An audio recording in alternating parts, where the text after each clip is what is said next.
আসসালামু আলাইকুম। রংপুর জেলার পীরগঞ্জ উপজেলার কোনরং কাবিলপুর ইউনিয়নের কৃষ্ণপুর গ্রামের মামুনপুর পাড়ার রাস্তার বেহাল দশা দেখেন। আমরা এই রাস্তা দিয়ে এই রোড দিয়ে আমাদের প্রতিদিন যাতায়াত করতে হয়, প্রায় 300 মানুষের চলাফেরা এই রাস্তা দিয়ে।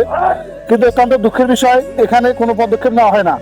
এলাকার মেম্বার চেয়ারম্যানের দৃষ্টি আকর্ষণ করছি, অতি সত্বর আমাদের এই রাস্তা যদি কোনো ব্যবস্থা না নেওয়া হয় তাহলে আমরা এখান থেকে বের হতে পারবো না।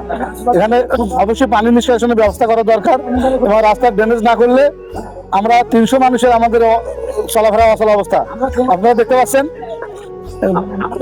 একটু বৃষ্টি হলে এখানে জলাবদ্ধতার সৃষ্টি হয়, পানি নিষ্কাশনের কোনো ব্যবস্থা নাই। ধন্যবাদ। এই যে মামুন ভাই কিছু বলেন, এখানে আপনাদের কি সমস্যা? না বলবো আর কি, আমি তো গরিব মানুষ, চলাফেরা কোনো অসুবিধা হয়। আচ্ছা, আমাদের ভ্যানগাড়ি উল্টে গেল। কি আমরা এদিকে করবো? আমাদের তো মেম্বার করতে সেমনি আমাদের গ্রামে কোনো ভূমিকা নেয় না। তাই? হ্যাঁ, কোনো ভূমিকা নেয় না। বুঝলেন না দাদা? যেমন আমার চেয়ারম্যান যাই, ওই চেয়ারম্যানকে আমার ভূমিকা নিবি। হ্যাঁ, আমাদের এই সামান্য রাস্তার মধ্যে এই গ্রামে আমরা চালিয়ে গেছি, ভ্যানগাড়ি উল্টে যাচ্ছে। এখন আপনারা কি করবেন? কি ব্যবস্থা? ব্যবস্থা আপনারা আছেন, গ্রামের মাথামহল, মুরব্বী, ওলামায়ে গ্রাম, যুবক দল সবাই নামে আসেন। হ্যাঁ, আসেন, আপনারা সবাই শেয়ার করবেন। ওকে, থ্যাংক ইউ, ভেরি গুড। হ্যাঁ, যাও।